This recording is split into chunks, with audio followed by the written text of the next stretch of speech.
Assalamualaikum warahmatullahi wabarakatuh. Bismillahirrahmanirrahim. Alhamdulillahirabbil alamin. Bihi nasta'in ala umuri dunya waddin. Wa nashhadu an la ilaha illallah wahdahu la syarika lah. Wa ashhadu anna Muhammadan abduhu wa rasuluhu la nabiyya ba'da. Allahumma salli wa sallim ala nabiyyina Muhammad wa ala alihi wa sahbihi ajma'in wa ba'd.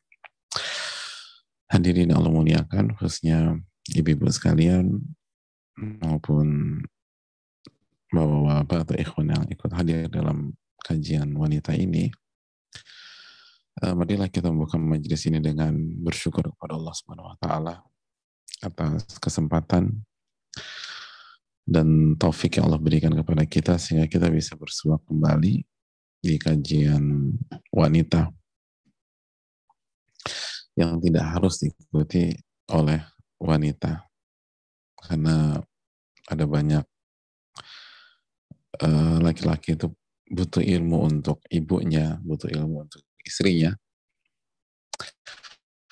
butuh ilmu untuk anak perempuannya, dan mereka harus belajar sebagaimana ibu-ibu atau wanita harus belajar. Maka bersyukurlah ketika Allah memberikan kita taufik untuk hadir dan ikut dalam kajian kali ini. Semoga Allah Subhanahu wa taala memberikan kita pemahaman, memberikan kita taufik untuk menerima kebenaran dan memberikan kekuatan untuk mengamalkan ilmu kita tersebut. Allahumma inna nas'aluka ilman nafi'an wa na'udzubika min ilmin la yanfa'. Sebagaimana marilah kita terus menguatkan syahadatin kita. Ingat terus bahwa kita ini hamba yang diperintahkan untuk beribadah dan menghamba kepada Allah Subhanahu wa taala. Dan kehormatan kita sebagai seorang wanita adalah ketika kita benar-benar bisa mewujudkan penghambaan kepada Allah Subhanahu wa taala. Oleh karena itu marilah kita selalu beribadah kepada Allah dan jangan sampai kita dan ibu-ibu sekalian melakukan kesyirikan. Lain asyrakta la yahbatanna amaluka. Jika Anda melakukan kesyirikan, maka amal ibadah Anda akan gugur. Dan marilah kita beribadah dengan mengikuti tuntunan dan sunnah Nabi SAW. Ikuti beliau, teladani beliau, dan jangan lupa bersalawat dan ucapkan salam kepada beliau sallallahu alaihi wasallam. Allahumma salli wa sallim ala nabiyina wa rasulina sayyidina Muhammadin wa ala alihi wa sahbihi ajma'in. Hadirin yang muliakan ibu-ibu sekalian, pada kesempatan kali ini kita akan mengangkat tema yang terinspirasi dari kajian salah satu ulama yang mengisi di Masjid Nabawi, itu Syekh Abdul Razak bin Abdul Muhsin Al-Badr hafizahullah ta'ala. Ketika beliau menyampaikan bahwa ada rahasia yang harus diketahui oleh ibu-ibu sekalian, rahasia kehidupan, rahasia kebahagiaan seorang wanita. Sekaya apapun wanita, ibu-ibu, secerdas apapun, setinggi apapun IPK-nya, dan sehebat apapun dia dalam mengalahkan laki-laki dalam bidangnya, dalam kepintaran, dalam prestasi, dalam nilai-nilai di bangku kuliah, maka dia nggak akan bahagia. Dia nggak akan bahagia sampai dia mengetahui rahasia ini, lalu dia memiliki dan mengamalkan.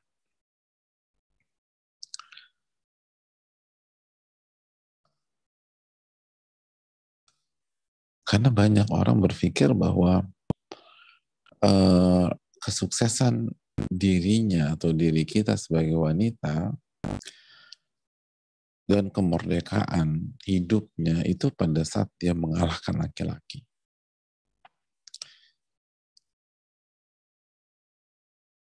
Ada yang berpikir pada saat dia bisa berdiri sejajar dengan laki-laki, bahkan lebih tinggi dari laki-laki. Maka itulah spirit yang dibangun di dalam kehidupannya, dan sampai ia mengakhiri hidupnya. Apakah dia bahagia? Enggak. Karena dia tidak tahu rahasia yang Allah Subhanahu wa Ta'ala firmankan dan Nabi SAW sabdakan tentang wanita. Oleh karena itu kita harus tahu nih, apa sih rahasia kehidupan? Gimana sih biar kita bisa berhasil dan sukses sebagai wanita? Apalagi kondisi sekarang tuh nggak mudah bagi ibu sekalian atau bagi wanita. Maka dia harus tahu rahasia dan jangan sampai dia hidup tanpa arah yang jelas. Hadirin Allah muliakan, ulama kita menjelaskan bahwa rahasia kebahagiaan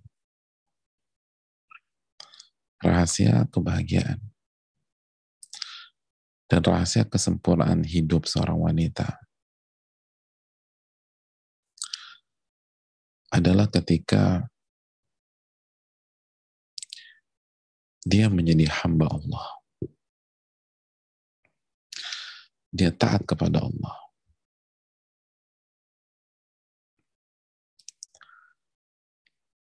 Dan ia taat kepada suaminya. Dan menjadi istri yang salehah bagi suaminya.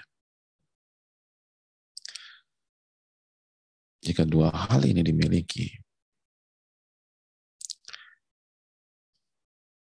maka dia akan mendapatkan kebahagiaan sejati dalam kehidupannya.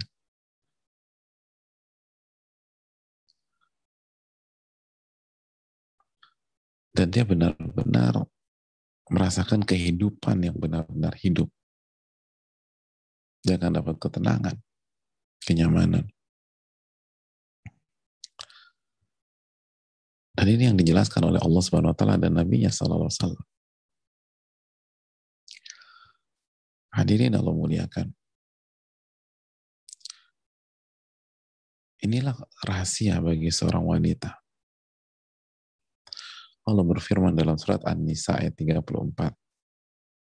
An-Nisa ayat 34. Allah menyatakan fas-salihatu qanitatun hafizatun lil ghaibi bima hafizallah. Dan wanita-wanita yang solehah, qanitatun hafizatun lil ghaibi bima hafizallah.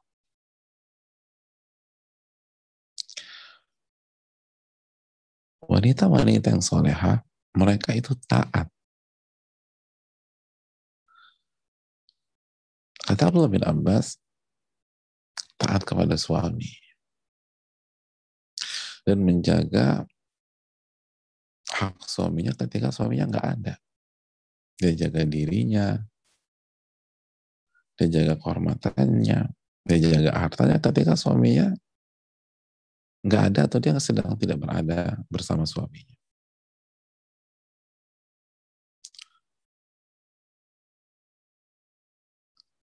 Sebagaimana yang Allah jaga. Dan dalam ayat ini, jemaah sekalian lihat, Allah menggabungkan antara kesolehan dan ketaatan kepada suami.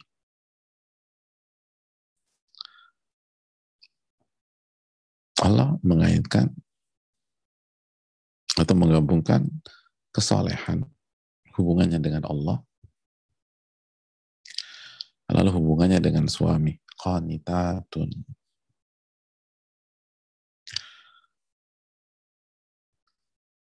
Ini rahasia. Fasalihat, kesolehat, hablu minallah. Lalu qanitatun, taat sama suami.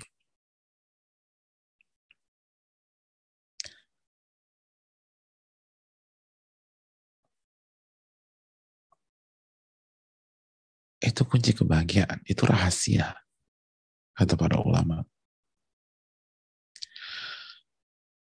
Dan rahasia ini pun juga disebutkan oleh Nabi kita SAW dalam hadis yang sangat terkenal di dunia ibu-ibu, yang dikeluarkan Imam Ahmad ketika Nabi SAW mengatakan, "Idza shallatil mar'atu khamsaha." Apabila seorang wanita mengerjakan sholat 5 waktu, wa shamat syahraha, dan puasa di bulan Ramadan, wa hafizat farjaha, dan dia menjaga kehormatan dan kemaluannya, wa ata'at ba'laha, dan dia taat sama suaminya. Qila laha udkhulil jannata min ayyi abwabil jannati syi'ti. Maka akan ada pengumuman kepada dia. Dia akan dipanggil.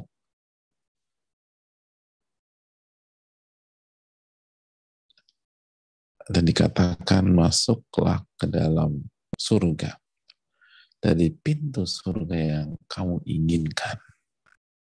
Allahu Akbar. Masuklah ke dalam surga dari pintu surga yang kamu sukai. Hadirin Allah muliakan. Dan ulama menjelaskan,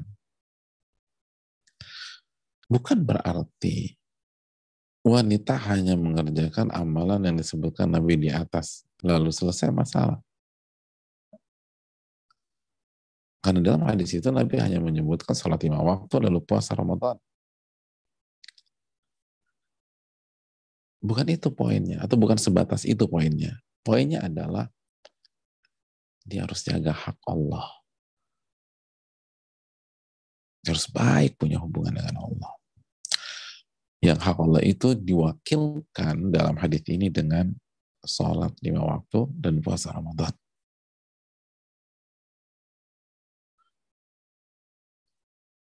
Lalu dia jaga hak suaminya. Taat sama suami. Lalu dia jaga hak Allah dan lalu hak suami secara secara satu waktu, hak Allah lalu hak suami dalam jaga kehormatan. Tidak berzina atau tidak melakukan hal yang menjurus pada zina, karena Allah yang melarang dan itu hak Allah. Dan di waktu yang sama ketika dia sudah menjadi istri, dirinya, tubuhnya itu milik suaminya. Dia harus jaga hak tersebut. Intinya dari hadis tersebut, jika ibu-ibu dan jamaah sekalian ingin masuk surga dari pintu surga yang kita inginkan, kuncinya adalah jaga hubungan kita dengan Allah dan jaga hubungan kita dengan suami kita. Jadilah hamba yang taat, lalu jadilah istri yang solehah. Itu poinnya. Itu poinnya. Ini yang perlu kita camkan.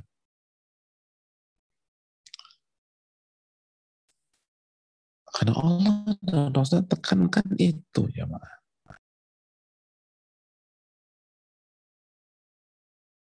Maka begitu kita ngaji, yang harus kita perbaiki dua hal ini. Jaga hak Allah dan jaga hak suami. Audit diri kita. Kalau kita ingin masuk surga, kalau kita ingin bahagia, ini rahasia, ini kunci. Mau dilawan kayak apa, nggak bisa. Nggak bisa. Secerdas apapun kita, nggak akan bahagia. Demi Allah nggak akan bahagia. Sekaya apapun kita. Sebanyak apapun fasilitas yang kita punya, tapi kalau kita tidak taat sama Allah dan tidak nggak akan berhasil. Ini yang perlu kita camkan. Maka ibu-ibu sekalian yang Allah muliakan,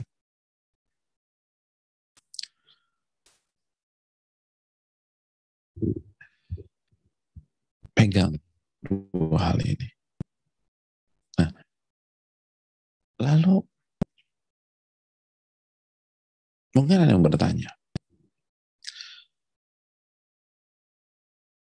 Terus gimana dengan aku yang belum bersuami? Atau sekarang menjalani kehidupan sebagai seorang wanita yang single, sudah pernah bersuami tapi suami meninggal atau bercerai, atau misalnya ibu-ibu yang sudah lanjut usia memang tidak ada rencana untuk menikah. Apakah materi ini tidak atau kurang bermanfaat bagi mereka? Jawabannya enggak. Bagi yang belum menikah atau akan menikah, jadikanlah ini sebagai modal kita ketika nanti kita masuk ke pernikahan. Tanamkan ini baik-baik. Dan jangan berpengaruh dengan konsep-konsep yang bertentangan dengan konsep Allah dan Rasulnya. Begitu kita menikah, maka taatilah suami kita kecuali dalam maksiat. Kecuali dalam maksiat. Taati, taati, dan taati.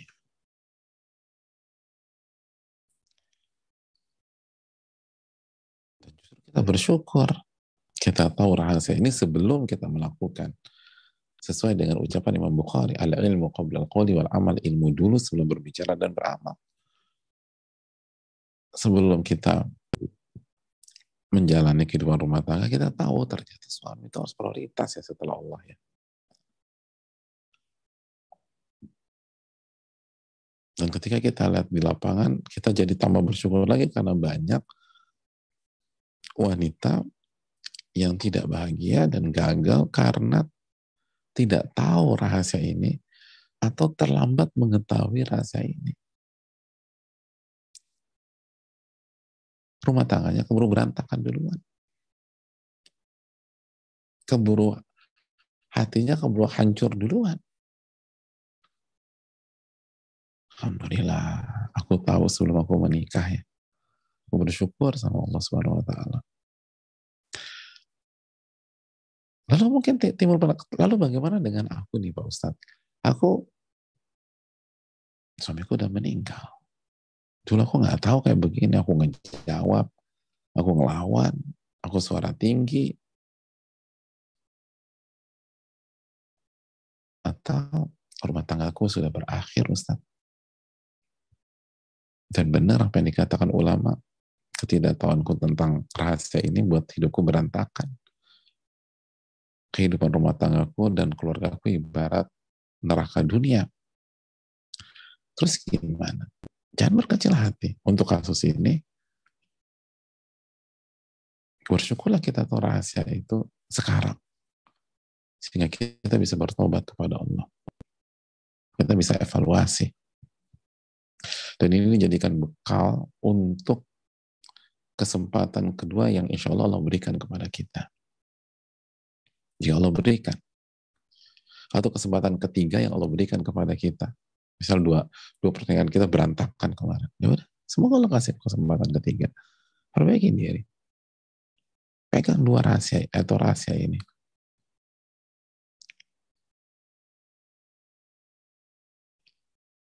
Begitu juga dengan misalnya para senior sesepuh atau orang-orang tua kita yang baru tahu rahasia ini setelah usia lanjut dan memang nggak ada rencana untuk menikah lagi.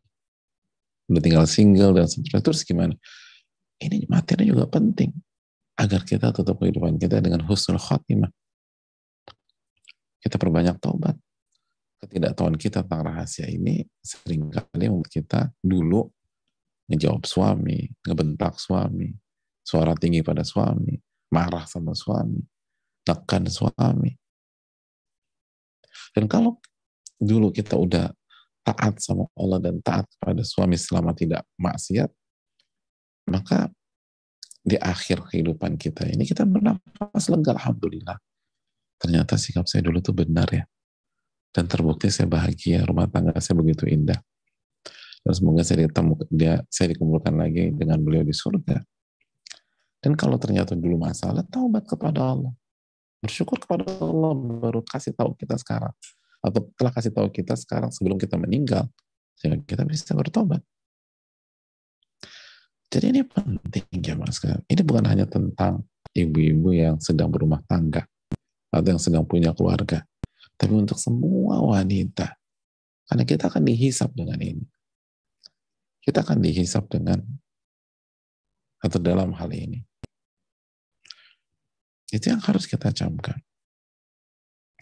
Terus yang berikutnya, hadirin Allah muliakan.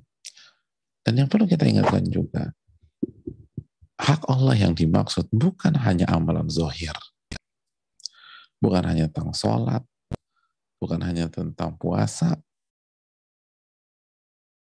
tapi seperti yang Allah firmankan, inna sholati wa nusuki wa mahyaya wa mamati lillahi rabbil alamin. Sesungguhnya sholatku, ibadah dan sesembelihanku, hidupku dan matiku, semuanya aku persembahkan untuk Allah Rabbul Alamin. Surat Al-An'am ayat 162.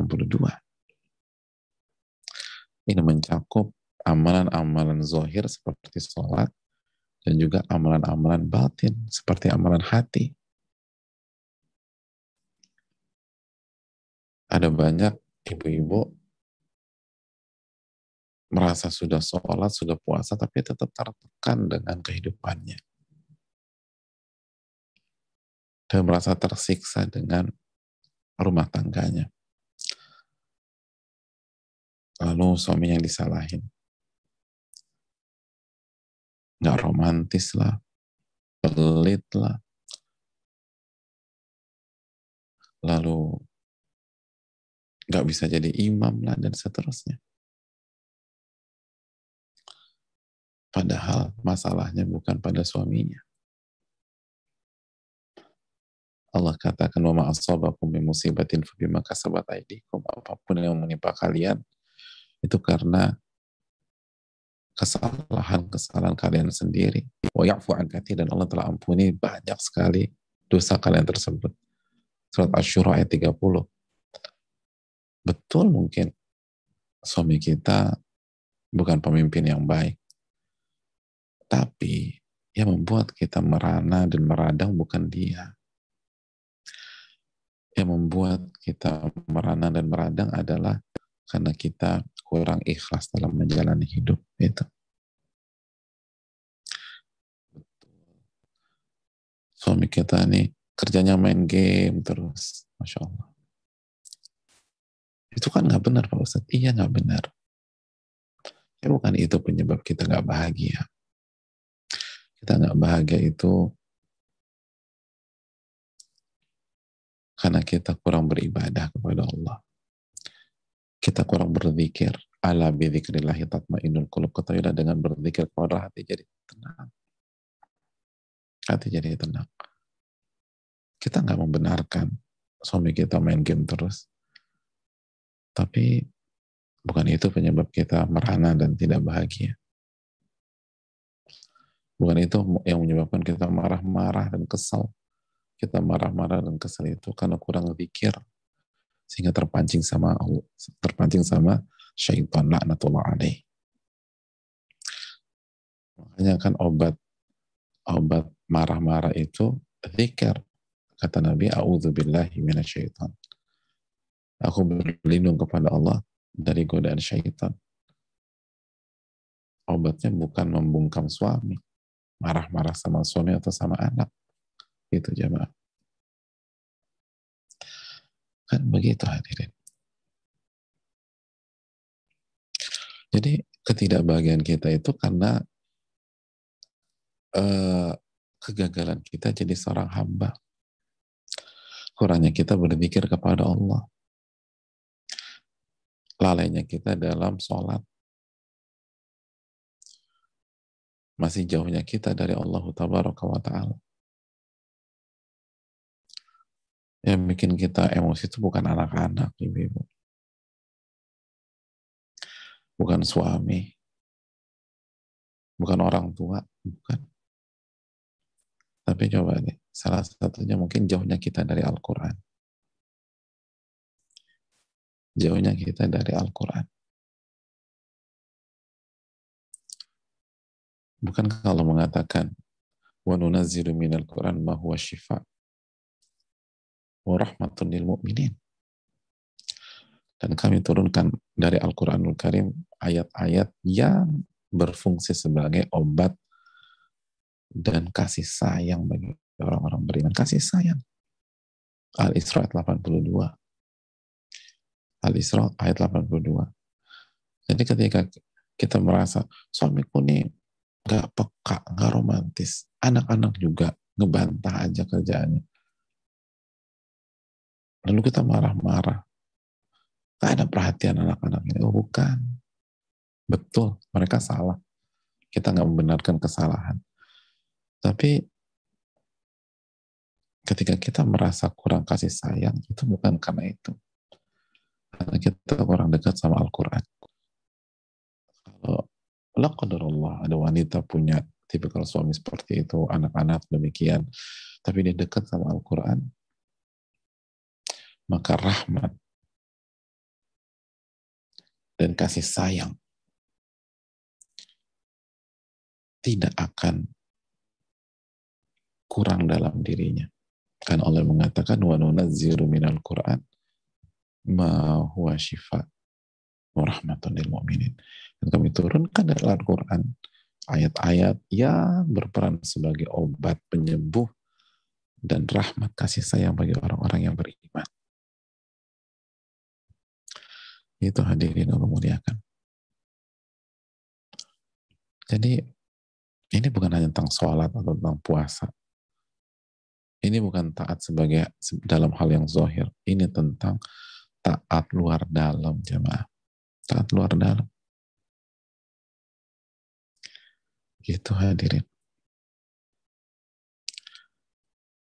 Makanya jemaah yang Allah muliakan. Salah satu kesalahan yang cukup fatal yang terjadi di dunia ibu-ibu yang baru ngaji, yang baru berhijrah, yang sedang berusaha berubah, tapi masih baru.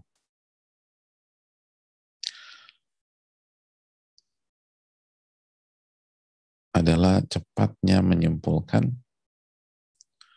bahwa penyebab masalah dia adalah orang-orang terdekatnya, khususnya suami atau orang tua kalau belum punya suami atau tidak punya suami saat ini,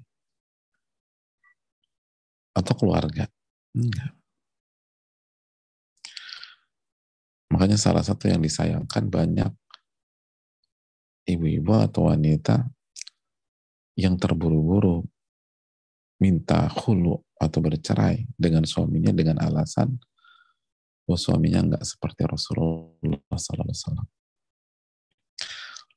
Suaminya nggak bisa mimpin saya. Ilmu agama suami saya jauh di bawah saya. Hadirin Allah muliakan. Betul, dalam beberapa kasus bisa jadi yang direkomendasikan ke wanita atau ke istri tersebut bercerai jika ada masalah serius yang nggak bisa diselamatkan dalam diri suaminya. Tapi banyak kasus juga prematur, jamaah.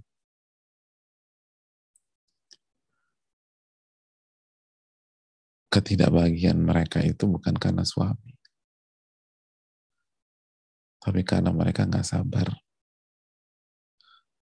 Dan ingat, sabar itu adalah hak Allah. Itu ibadah.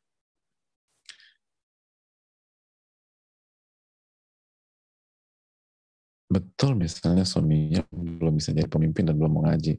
Tapi ketidaknyamanannya bisa jadi bukan karena itu, tapi karena sombong. Al-kibru batarul haq wa gumtun nas. Sombong itu sifat menolak kebenaran dan meremehkan manusia. Kalau tetangga aja nggak boleh kita remehkan, lalu bagaimana hukum meremehkan suami? Ini suaminya diremehkan terus, dia nggak bisa, dia nggak ini, dia. Ya itu sebab Anda nggak bahagia, Mbak. Karena kamu tuh terlalu meremehkan suami kamu.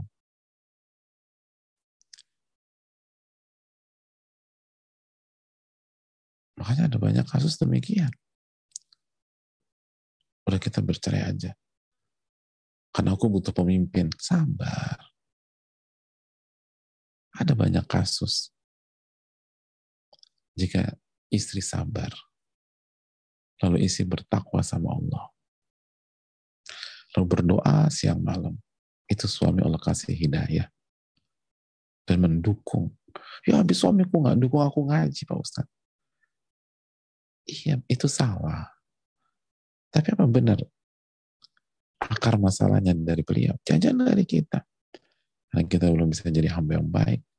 Kita kurang minta pertolongan sama Allah. Kita lupa introspeksi dan kurang beristighfar dan gampang menyalahkan orang. Dan berikutnya pertanyaan, emangnya udah jadi istri yang baik? Udah jadi istri yang solehah? Udah jadi istri yang nurut dan taat selama bukan maksiat? Ketika dihitung-hitung sama juga. Memang suaminya bukan suami yang baik. Tapi kita juga bukan istri yang baik. Walaupun nanti ada alasannya, ya kan wanita butuh dipimpin. Ya wajar loh kalau kita sebagai wanita nggak baik karena nggak dipimpin dan nggak diarahkan. Nggak akan selesai. Itu kayak berdebat telur sama ayam, jemaah. Mana yang lebih dulu? Semua nggak akan ketemu-ketemu. Tapi coba kita kembalikan ke diri kita. Kita obati dengan istighfar. Lalu kita sabar. Terus sabar. Terus kita berusaha perbaiki kinerja kita sebagai istri.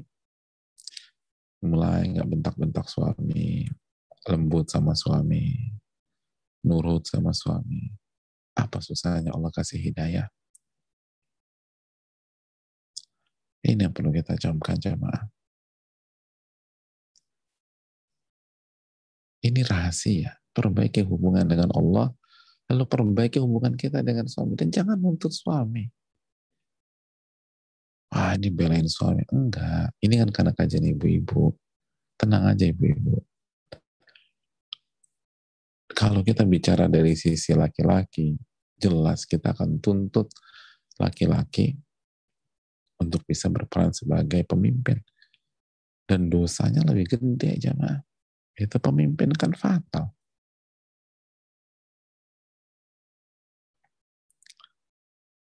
Tapi poinnya adalah, marilah kita mulai dari diri kita. Menyalahkan orang paling enak memang.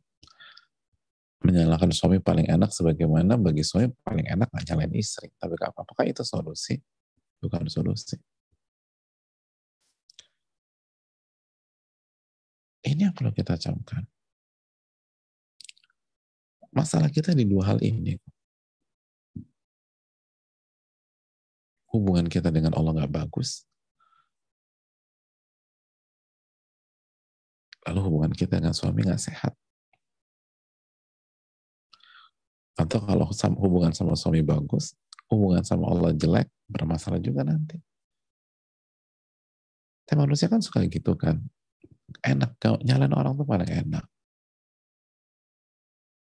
Padahal masalahnya bukan itu. Betul mungkin misalnya kasus yang lain, suami di PHK. Lalu perekonomian kita jatuh dan ambruk di pandemi ini. Benar, berat. Kita nggak pernah meremehkan itu. Tapi apakah itu sebab kita nggak bahagia? Enggak. Bukankah rezeki itu akan tetap ada? Kegalauan kita bukan karena suami di PHK.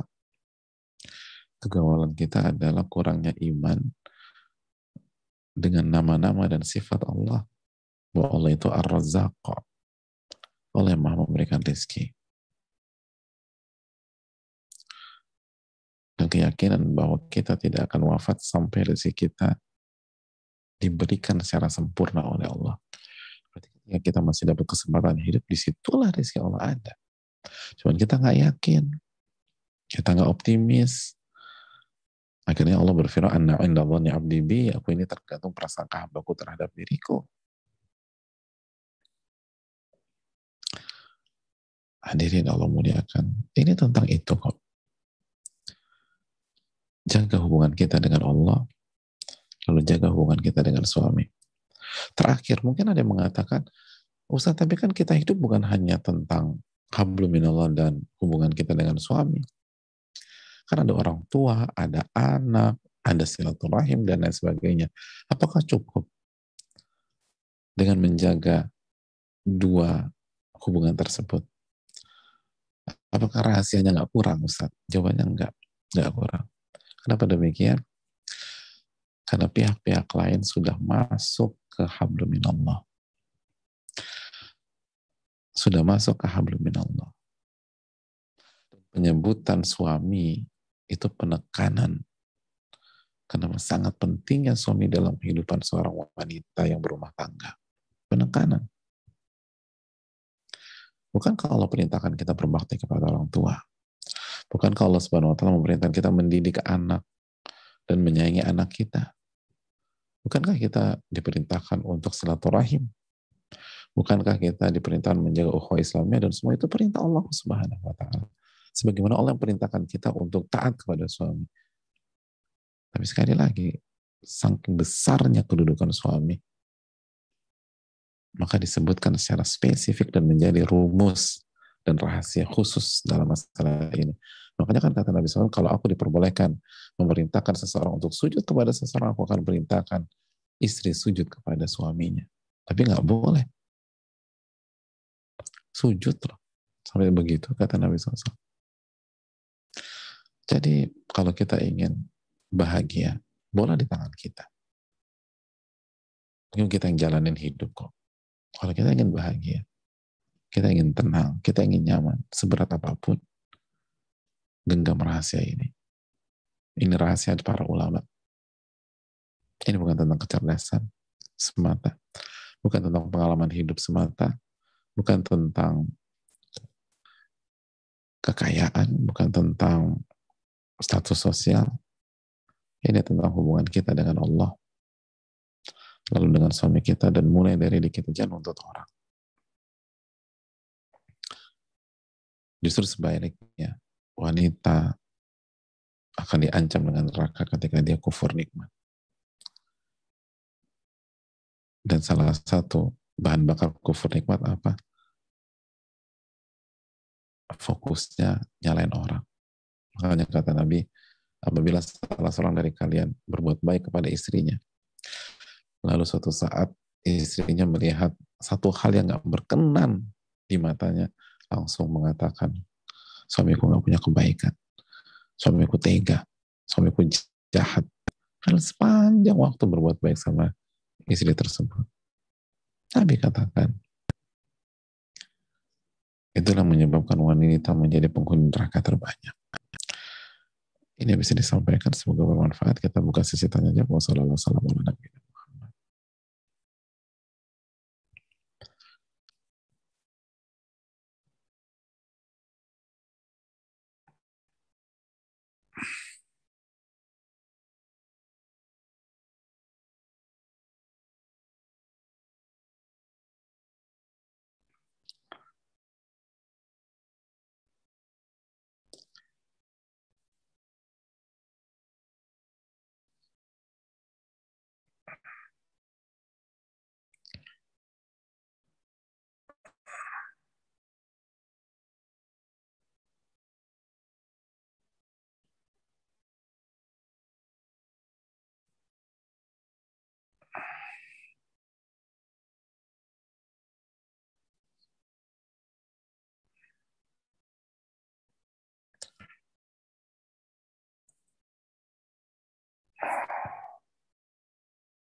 Ada pertanyaan panjang sekali, mungkin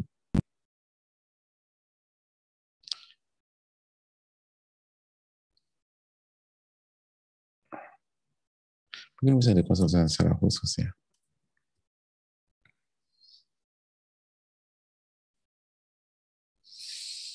Assalamualaikum warahmatullahi wabarakatuh. Waalaikumsalam warahmatullahi wabarakatuh. Semoga Ustadz, keluarga, dan seluruh umat muslim selalu dalam taufik dan rahmat Allah Subhanahu wa taala. Amin. Izin bertanya Ustadz, bolehkah berdoa agar bisa membeli rumah dan membeli mobil dan rumah? Karena ingin mematahkan statement orang-orang di circle saya, jika membeli rumah dan mobil nggak bisa tanpa riba. Ingin menunjukkan bahwa Allah itu maha kaya.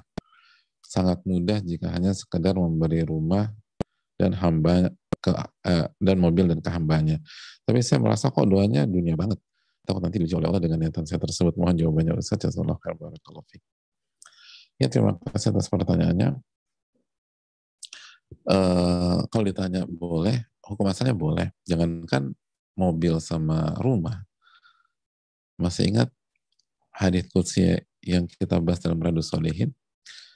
Allah berfirman, kullukum ja'in illa man at'amtuhu fastat'imuni ud'imkun. Wahai hamba-hambaku, kalian tuh kelaparan kecuali yang aku beri makan. Maka mintalah makanan kepadaku, niscaya aku akan berikan kalian makan. Jadi jemaah sekalian Allah muliakan,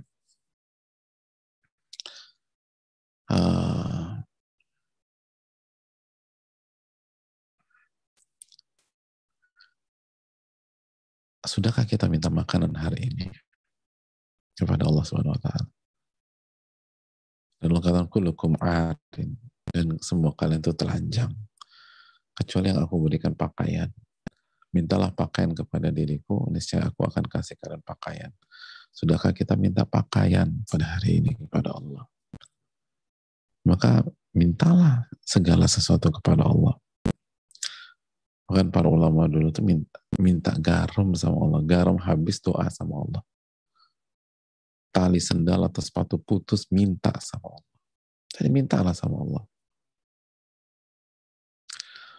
Itu pertanyaan, itu poin. Poin yang kedua, ibu dan jamaah sekalian, minta dunia itu sebagaimana tadi yang sudah kita jelaskan, itu diperbolehkan dengan catatan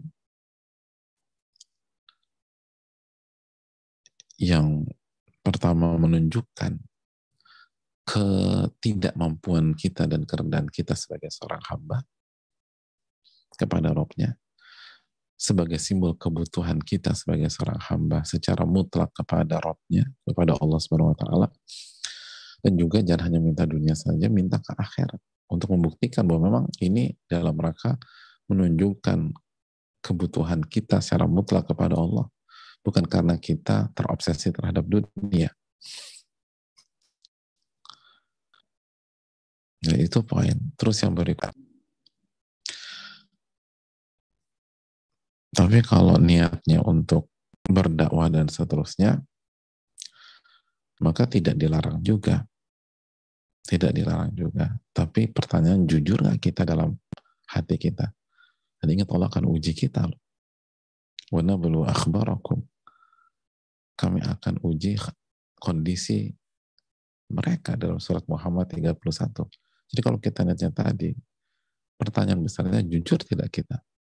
Karena Allah kan uji kita. Benar nggak nih untuk berdakwah? Benar nggak hanya dalam rangka agar mereka yakin dengan Allah dan tidak menggunakan cara haram? Nah, pertanyaannya, siap nggak kalau kita diuji oleh Rabbul Alamin? Karena ini tugas mulia loh, atau ini hal-hal yang sangat mulia. Kalau Allah kasih benar-benar rumah yang megah, mobil yang premium, bisa nggak kita tetap istiqomah? Dan boleh di tangan kita minta pertolongan sama Allah. Minta pertolongan kepada Allah. Dan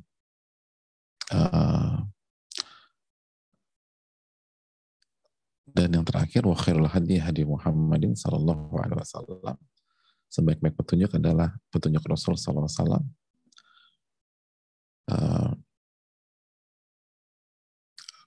Dan Rasul, sepengetahuan kami, tidak menggunakan cara seperti itu.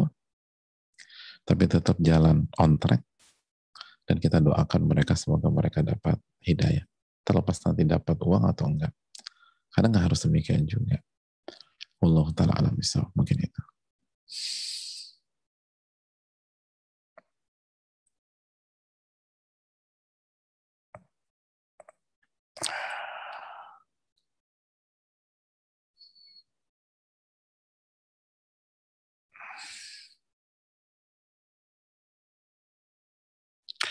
Assalamualaikum warahmatullahi wabarakatuh. Bagaimana cara menghadapi suami yang terlalu asik main game sampai larut malam sambil kaya teleponan sama teman perempuannya dan susah diajak sholat?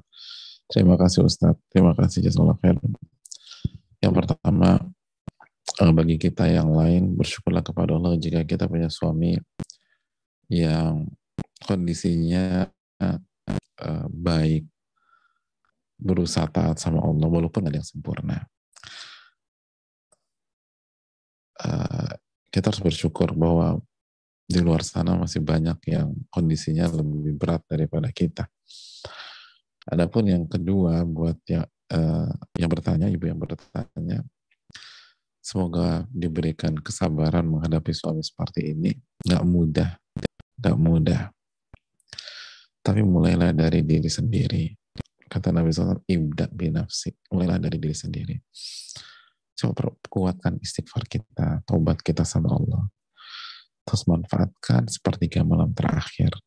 Jangan-jangan karena kita kurang mengemis sama Allah, kurang merengek kepada Allah. Air mata ini belum terlalu menetes kepada Allah. Lalu yang kedua, rubah sikap kita. Jangan emosi kita sebagai wanita yang dikedepankan, langsung labrak segitu. Itu nggak menyelesaikan masalah seringkali. Laki-laki itu sulit berubah kalau dilabrak, ibu.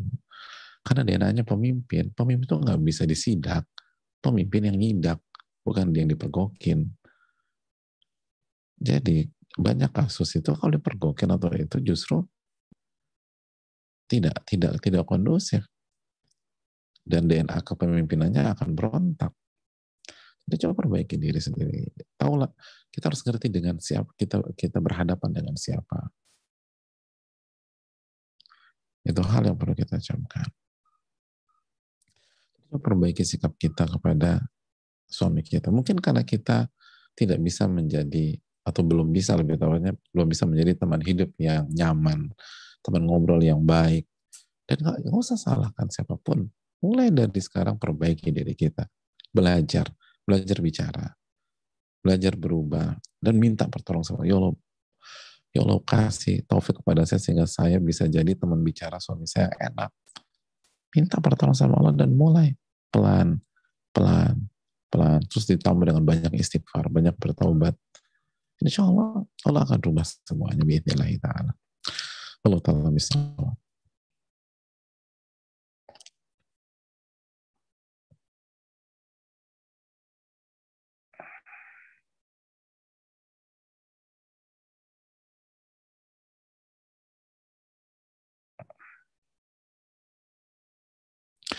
Assalamualaikum warahmatullahi wabarakatuh. Waalaikumsalam warahmatullahi wabarakatuh. Assalamualaikum wa iyyak. Izin bertanya Ustaz tentang sedekah seorang istri. Saya adalah seorang istri yang tidak memiliki penghasilan. Semua murni nafkah suami. Di rumah kami tak ada aturan istri yang pegang uang suami. Saya hanya dapat uang dari suami ketika saya meminta untuk segala keperluan saya sesuai kemampuan suami. Sebagai bakti saya pada suami, saya selalu berusaha terbuka pada suami tentang keperluan saya. Termasuk jika ingin bersedekah dari uang yang dia berikan. Kadang-kala timbul perasaan saya ingin bebas mengatur keuangan saya tanpa harus izin dulu. Saya ingin bisa bersedekah tanpa suami tahu. Benarkah cara kami? Dan bagaimana sebaiknya kami sebagai istri bersedekah sementara kami tidak berpenghasilan sendiri? Apakah sedekah yang keluar itu bisa disebut sedekah istri atau tetap sedekah suami? Karena suami yang mencari nafkah. Jazakallahu khair Ustaz. Wa iyyakum wa barakallahu fiik. Terima kasih atas pertanyaannya dan Masya Allah perjuangannya. Yang pertama, nafkah yang suami kasih ke istri itu udah milik istri. Sudah milik istri. Jadi ketika istri berinfak dan bersedekah, maka itu istri dapat pahala, suami dapat pahala. Suami dapat pahala kasih nafkah. Istri dan anak berinfak. Jadi istri dapat pahala jelas. Itu milik dia. Milik dia. Makanya kan ketika suami meninggal, is, uh, apa uang istri yang ia dapat dari nafkah suami kan nggak dihitung juga jadi harta waris. Itu harta istri. Dan istri punya hak untuk untuk mendapatkan lebih daripada keperluan primernya sehingga dia bisa nabung. Sehingga dia bisa nabung. Dan sesuai dengan kemampuan suami. Sesuai dengan kemampuan suami. Itu hal yang perlu kita camkan. Terus juga hadirin Allah muliakan, ada kadang-kadang timbul perasaan saya ingin bebas mengatur keuangan saya tanpa harus izin dulu. Bisa dimengerti tapi nggak harus demikian juga. Dan ambil hikmahnya. Bisa jadi ini cara kita meredam ego kita, keinginan pribadi kita, dan seterusnya. Lihat sisi positifnya, insya Allah yang terbaik. Walaupun di sisi lain, sebenarnya nggak masalah juga. Karena ini uang kita, udah punya ini uang kita nih. Kita diperbolehkan untuk berinfak tanpa izin suami.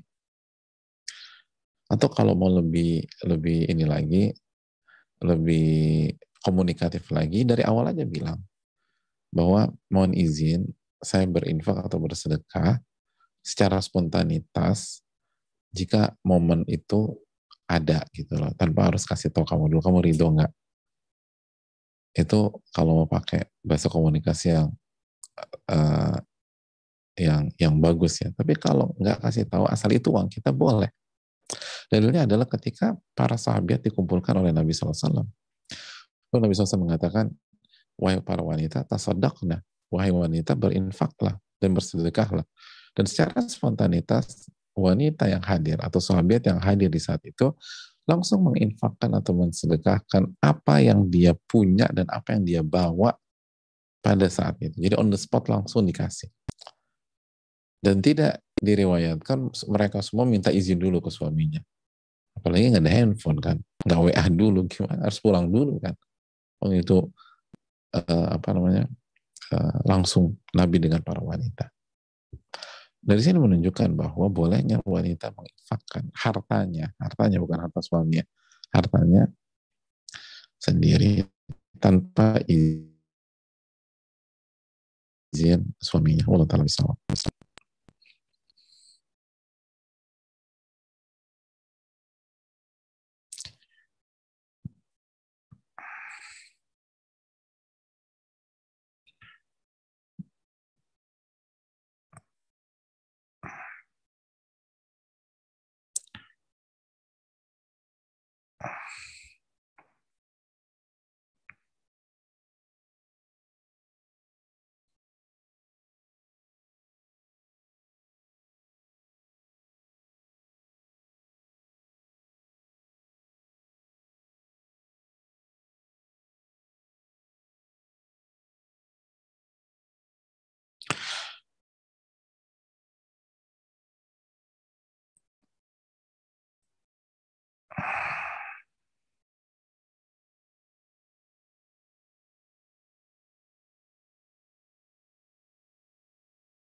Assalamualaikum warahmatullahi wabarakatuh. Waalaikumsalam warahmatullahi wabarakatuh. Izin bertanya Ustaz, alhamdulillah baru pertama kali saya lihat live streamingnya. Saya baru bergabung di kajian ini, mohon doanya Ustaz agar saya istiqomah. Sebelumnya saya lihat di YouTube rekaman kajian wanita dari nomor 20 ke 25 dan saya dengarkan sambil beberes rumah dan menyetrika. Yang mau saya tanyakan, apakah seperti itu boleh atau tidak sesuai adab? Sedangkan ketika live seperti ini kadang anak saya ada aja tingkahnya, lah berantem, meminta sesuatu, mohon solusinya. Terima kasih, jazakallahu khairan. Dengan kondisi pandemi dan segala macam seperti ini, dan kita tahu tanggung jawab ibu-ibu luar biasa di rumah, maka fattakullah mastata'tum, bertakwalah kepada Allah semampu kalian. Dan ini juga jawaban dari Syekh Shalih Al-Utsaimin hafizahullah ta'ala ketika ditanya seperti pertanyaan seperti ini. Gimana kalau kita ikut kajian online, terus kita nggak bisa benar-benar duduk manis dan seterusnya. Dan beliau katakan fattakullah mastata'tum, secara umum demikian. Bertakwalah kepada Allah semampu kalian. Kalau kita bisa fokus dan benar-benar duduk manis, beradab dan sebagainya, itu yang paling afdal. Fabiha wa ni'am. Itu yang paling afdal dan pahalanya paling besar. Tapi kalau kita tidak seperti itu, bukan karena tidak mau, bukan karena lalai, tapi nggak bisa. Dan opsinya hanya dua, mau ngikutin semampunya atau nggak ikutan sama sekali. Maka ma la yudraku kullu la yudraku jullu. Apa yang tidak bisa dikerjakan 100% bukan berarti ditinggalkan 100%. Tapi lakukan apa yang kita mampu. Itu poinnya. Jadi, dan ketika nanti ditanya, kok kurang beradab, kita bisa jawab, itu yang bisa, yang itu semampu saya, Allah. Saya baru bisa seperti itu. Karena nggak mudah. Nggak semua kita bisa mengkondisikan diri. Yang punya anak satu dengan yang punya anak 12 tuh beda. Kesibukannya di rumah. Gitu. Yang punya anak yang udah pada SMA atau SMP dengan anak yang 3 tahun, 4 tahun yang lari ke sana, lari ke sini, loncat ke sana, loncat ke sini, itu beda. Bertakwalah perlu semampu kita.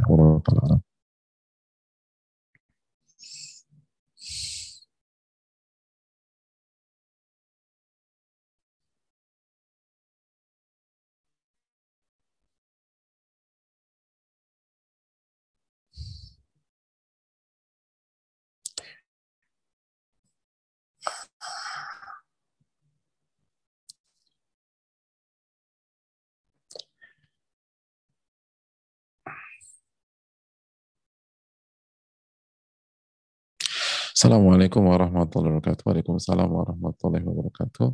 Semoga Ustaz selalu dalam lindungan Allah. Amin ya rabbal alamin. Ustaz, Anda mau bertanya, apa yang Anda mesti lakukan untuk menjadi istri soleha meskipun suami sudah meninggal? Jazakallahu khairan, Ustaz, barakallah. Ya, terima kasih atas pertanyaannya. Yang pertama, doakan suami kita yang sudah wafat itu. Jadi doakan beliau yang sudah wafat. Yang kedua, jalankan amanat beliau. Ajaran yang beliau sampaikan, kebaikan yang beliau tanamkan, itu dijaga. Sehingga beliau dapat pahalanya terus pada saat beliau adalah dalam kubur. Jadi ketika beliau dulu kasih nasihat kita tuh harus kita harus soleha, ingat sama Allah, banyak doa, banyak doa. Beliau ingatkan kita harus banyak istighfar, terus perbanyak istighfar, dan seterusnya. Lalu perbanyak tobat, ingat-ingat kesalahan kita waktu jadi istri. Dan kan itu penyesalan kan kalau udah nggak ada kan orangnya, ya. Jadi mungkin dulu kita masih ego, masih ini, ada saat-saat seperti itu mungkin. Nah, tobatlah sekarang, minta pertolongan sama Allah, tobat, istighfar yang banyak, nyesel gitu loh. Itu yang perlu kita camkan. Wallahu ta'ala alam bisawab. Ya, saya rasa cukup sampai di sini. Semoga bermanfaat. Semoga kita diberikan taufik oleh Allah Subhanahu wa taala. Dan amalkan yang sedikit ini. Memang perjuangan ibu-ibu nggak mudah, berat, apalagi mungkin belum mendapat dukungan dari suami atau yang belum ada suaminya, jadi harus bertahan dengan kesendirian. Ingat ada Allah Subhanahu wa taala. Minta pertolongan sama Allah. Yakinlah Allah akan kasih pertolongan. Ini yang bisa disampaikan. Semoga Allah memberikan kita ilmu yang bermanfaat. Allahumma inna nas'aluka ilman nafi'an wa na'udzubika min ilmin la yanfa'. Rabbana taqabbal minna. Subhanahu wa ta'ala la ilaha illa anta.